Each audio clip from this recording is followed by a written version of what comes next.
심히 싫어했다라고 그렇게 노했는 이 사실을 기록하고 있습니다. 요나가 느낀 이 심한 분노와 노밀과 그에 대한 정당한 원인은 무슨 원인인지 알 수는 우리가 없었습니다. 실제로 요나가 분노한 원인을 열거하는 것은 심히 부끄러운 일입니다. 우유부단한 선지자 요나는 하나님의 존재 그 자체에 대해서 거부감을 느꼈고, 또 하나님께서 선하시고 은혜가 한이 없으시사 죄인의 기도에 경청하시는 하나님이심을 알고 감정이 상했던 것을 보게 됩니다. 선지자인 그가 이런 일로 몹시 화를 낸다는 사실을 우리가 본문에서 기록하는 것을 보면 참 잘못된 선지자다, 그렇게 우리는 판단을 내릴 수 있습니다. 왜냐하면 하나님의 생각은 항상 사람의 생각과 다르기 때문에 요나는 이것을 이해해야만이 했습니다. 성경 말씀에도 내가 선함으로 네가 악하게 보느냐 그러면서 마태복음 20장 15절에서 말씀하시면서 하나님의 선하신 뜻이 사람의 나약한 생각과 상반된다라는 사실을 지적하고 있습니다.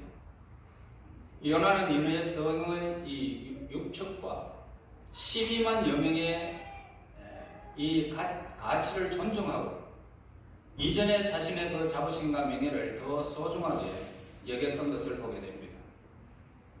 그러니까 이 하나님의 이 죄인을 향한 모든 징계에 대한 경고는 죄인을 멸망으로부터 보존하시려는 하나님의 거룩한 뜻이라는 것을 우리는 알아야 함을 본문에서 가르쳐주고 있습니다. 죄인이 회개한다면 하나님께서 심판을 철회하신다는 겁니다. 그러므로 죄인이 자신의 죄악을 버리면 반드시 생명을 얻게 된다는 교훈을 오늘 본문에서 우리 가르쳐 줍니다. 2절 보겠습니다. 여호와께 기도하여 이르되 여호와여 내가 고국에 있을 때에 이러하겠다고 말씀하지 아니하였나이까. 그러므로 내가 빨리 다시스로 도망하여 싸우니 주께서는 은혜로우시며 자비로우시며 노하기를 더디하시며 인내가 크시사 뜻을 돌이켜 재앙을 내리지 아니하시는 하나님이신 줄을 내가 알았음이니이다. 요나의 이 기도는 요나서 전체를 풀 수 있는 그런 열쇠가 들어있습니다. 이 속에는 요나의 그 인물됨과 또한 그의 전도 사역의 비밀과 동기가 명시되어 있기 때문입니다.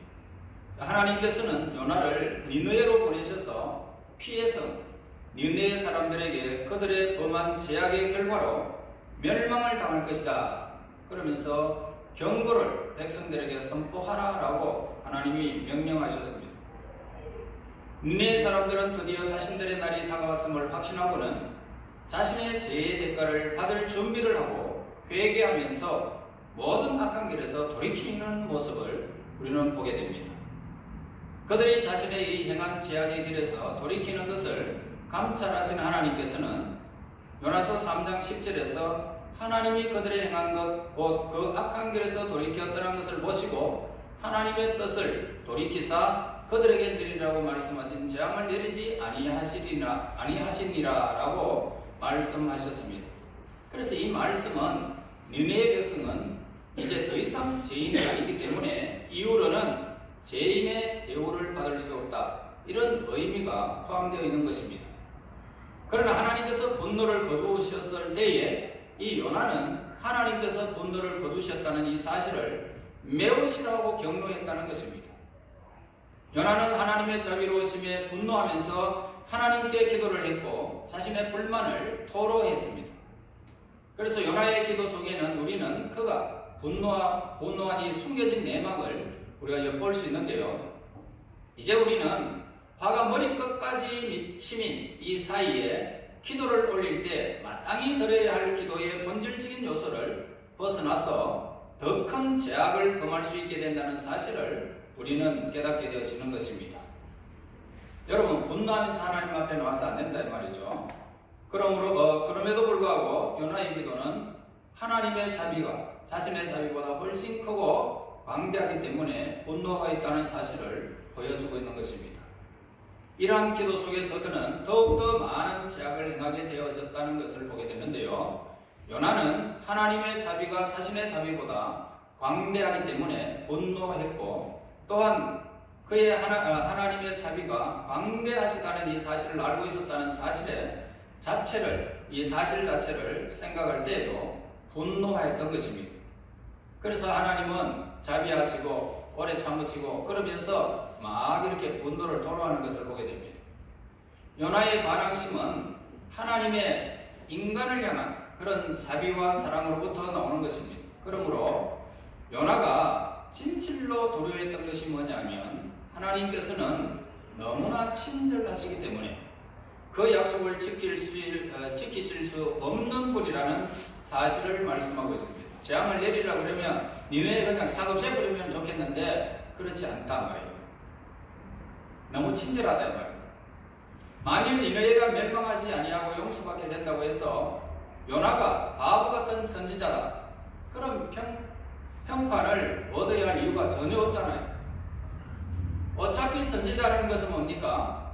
다가올 재앙의 징조를 깨달지 못하는 하나님의 대언자이지 심판자가 아니다 이 말입니다. 그래서 선지자에게는 미래를 예언할 능력도, 자기 마음속에서 말씀하시는 하나님의 음성을 해석할 능력도 하나님은 우리에게 주어지지 않습니다. 그러므로 요나에게는 하나님의 약속이 성취되지 않았다고 분노해야 할 이유가 전혀 없었던 것이죠. 여러분, 목사가 기도하는 대로 다 응답되면 어떻게 될까요? 아니다 말입니다. 여러분들의 기도가 다 응답되면 어떻게 될까요? 교만하기 싫고, 그래서 우리에게 그렇게 하지 않습니다. 그래서 요나는 하나님께서 누구든지 강권하여 하나님을 사랑하도록 만드시는 그분의 무조건적인 은혜를 못마땅하게 여겼던 것입니다. 왜냐하면 요나는 하나님께서 은혜를 한이 없으시고 자비가 풍성하시고 노하기를 더디하시며 인자하신 분이라는 사실을 알고 있었기 때문이다 이 말입니다. 우리도 요나서의 이 위대한 대명제를 깨달아서 우리가 알아야 됩니다. 우리는 하나님께서 전 인류를 사랑하고 계십니다.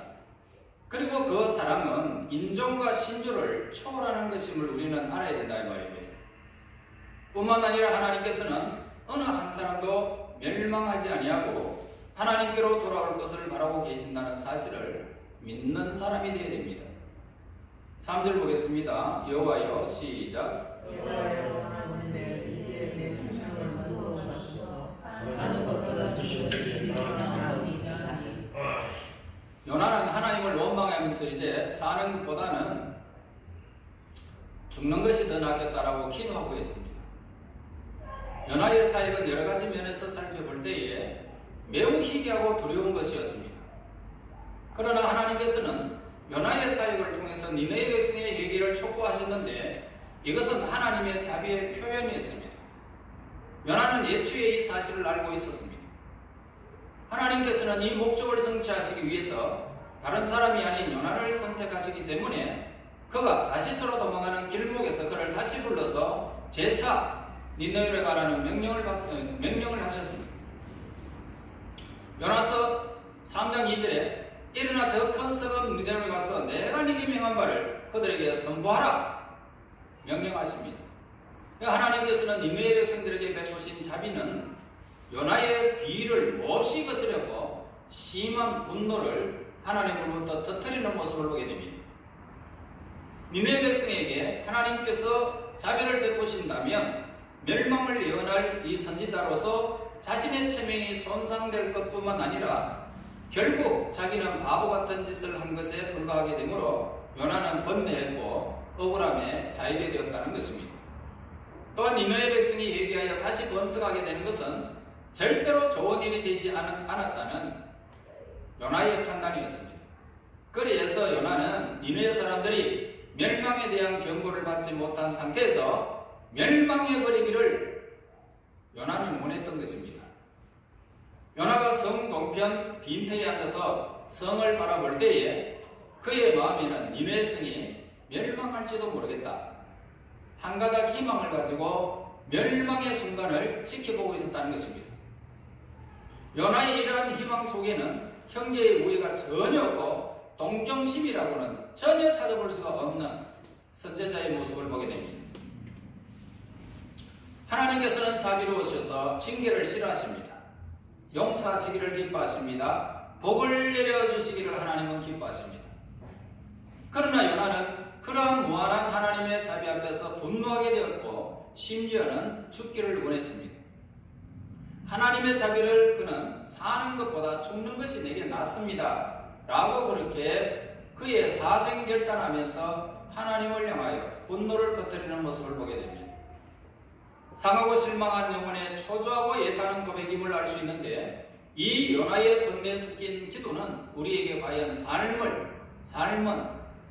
가치가 있는 것인지 그 여부를 거듭 우리에게 자문하게 만드는 것입니다. 마음속에 메아리쳐 오는 이 질문은 그 자체가 매우 막연하다고 할 수 있습니다. 왜냐하면 이 질문은 그 의미와 정신적인 상태에 따라서 다양성을 지니고 있기 때문입니다. 삶은 뭡니까? 사람에 따라다 우리 삶은 매우 다양한 그런 양상으로 우리 한 사람 한 사람 살아가는 데에 있어서 어떤 사람은 이렇게 어떤 사람은 저렇게 삶을 살아가는 모습을 보게 됩니다. 그러므로 삶의 문제는 그 사람이 처해 있는 입장에 따라서 매우 다양하게 판단되어진다. 그래서 우리는 삶의 어느 가정에서도 절대 변하지 않는 불변의 위치와 그리고 시대를 초월한 삶의 자리를 찾아 거기가 내가 써야 할 것임을 알고 그곳에 내가 써야 되는 것입니다. 이러한 삶의 자리는 예수님을 통해서만 나타나는 하나님의 은혜로운 목적에 의해서 우리에게 임하는 장소, 그 장소가 우리가 있어야 하는 장소인 것입니다. 우리가 예수님 안에서 발견되는 것이야말로 하나님께서 우리에게 주시는 영원한 것이 되기 때문에 여러분이 예수님 안에서 하나님이 원하시는 곳에 있다. 그러면 여러분들은 영원한 생명의 자리요 내가 하나님과 함께 동행하는 자리임을 우리는 알아야 하는 것입니다. 이것은 우리가 그 은혜로 누리는 영원한 생명의 길을 걷고 있는 것입니다. 그러므로 우리가 하나님의 은혜로운 목적을 성취하기 위한 그런 도구로 생각되어졌을 때에 우리가 말입니다. 하나님의 은혜로운 목적 아래서 내가 하나님의 뜻이 내 삶 속에서 이루어지기를 원하는 도구로 생각되어지면 우리의 삶의 문제와 가치로서의 갈등은 사라진다 이 말입니다. 삶의 갈등이 있을 수 없어요. 하나님의 은혜로운 목적을 향하여 내가 하나님의 뜻이 성취되어지는 그곳에 내가 있는 것이 삶의 갈등은 전혀 없단 말입니다. 사는 것보다는 죽는 것이 낫다 그런 소리 안 한단 말입니다. 6절 보겠습니다. 하나님 여호와께서 박능포를 예비하사 요나를 가리게 하셨으니 이는 그의 머리를 위하여 건너리 지게 하며 그의 괴로움을 면하게 하려고 하심이었더라. 요나가 박능풀로 말미암아 크게 기뻐하였더니 요나의 박능풀은 세속적인 즐거움이 허무하다. 이것을 우리에게 교훈해 주고 있습니다. 하나님께서는 박능풀을 준비하여 요나의 괴로움을 면하게 해주었다 이 말입니다. 그러나 쉽게 자라는 것은 쉽게 시드는 법입니다. 순식간에 시든 박능풀은 모든 세속적인 쾌락의 무상함을 우리에게 가르쳐주고 있는 것입니다. 세상의 모든 즐거움 중에 가장 최고의 쾌락을 가져준다 라고 할지라도 그것은 마치 하룻밤에 자라나던 박능풀에 지나지 않다. 이것을 우리에게 가르쳐주는 것입니다.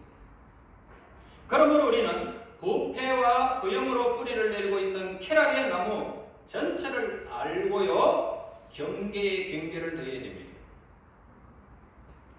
육체적으로 달콤한 게 좋은 것 같지만 한순간에 모든 것이 무너진다는 것을 우리에게 교훈해 주는 것입니다.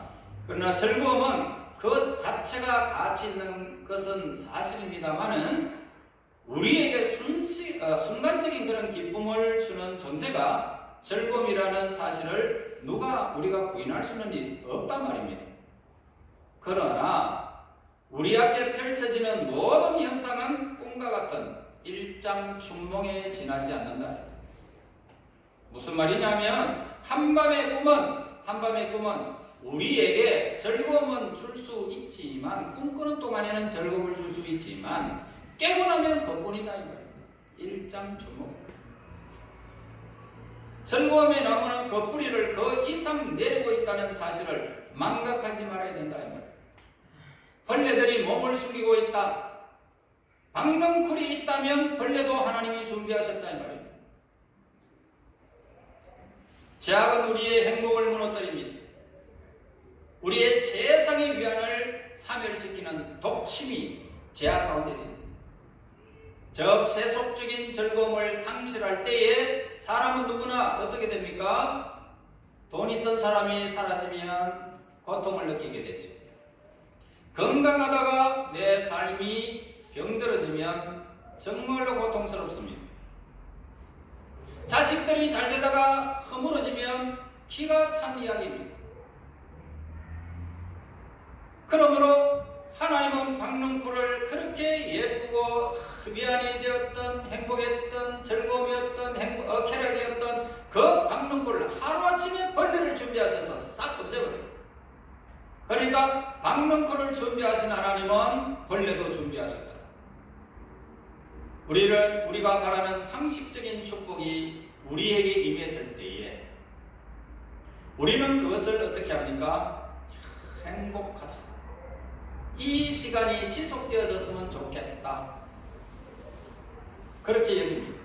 그러나 우리가 원하지 않는 것을 하나님께서 주실 때에도 축복으로 여겨서 우리는 감사해야 할 줄 압니다.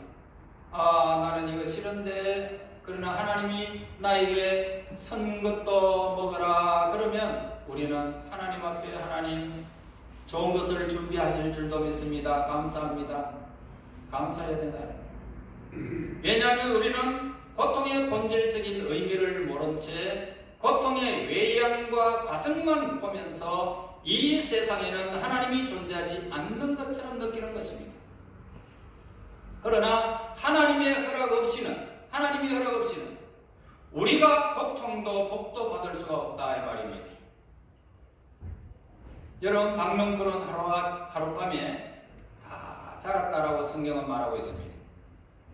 요나는 이 박넝쿨을 보면서 이것이 쉽게 시들게 된다는 교훈을 받아야 되는데도 불구하고 그는 깨달지를 못했던 것입니다. 사람의 불행은 어디에서부터 올까요?